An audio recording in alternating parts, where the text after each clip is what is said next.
and I'll come and answer that question. And I will repeat the question. Did the first and second accused person kill the deceased? I will answer it. But if, before I answer that question, let's look at the last element of malice aforethought. I'll look at two things, then I will close.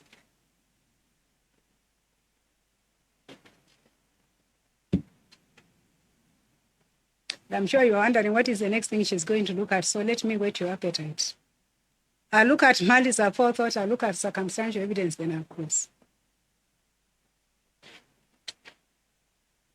I'm sure the lawyers understand why this judgment had to be this long.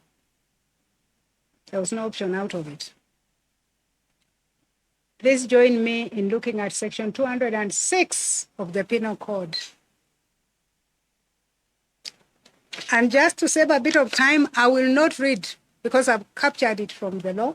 Please allow me not to read, I pass. But it talks about malice aforethought shall be deemed to be established by evidence proving any of the following, then it gives the circumstances. Please allow me not to read.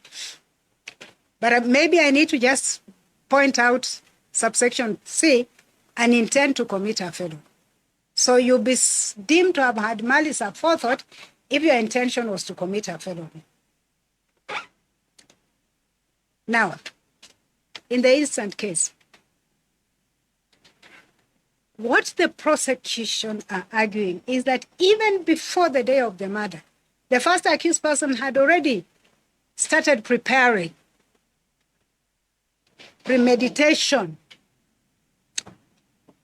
And so how do they support their submission to that effect? We go back where we were earlier. Look at his conduct before. Look at his conduct during. And look at his conduct after. So let's just do a recap. The first thing is that the first accused person, and I've made a finding on that and we don't have to belabor it, the first accused person stole the ID of Dominic Bisera Haron on 17th of September, 2 days before the murder.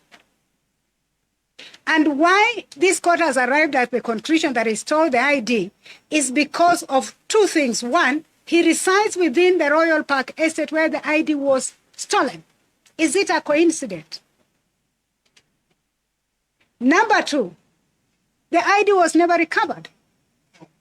The owner had to get a duplicate. And number three, the witnesses to whom he presented that stolen ID have identified him on the ID parade as the person who presented the ID. So it's not hard to join the thread. And my finding is that the first accused person stole the ID of Dominic Bisera Haron 2 days before the commission of the offense.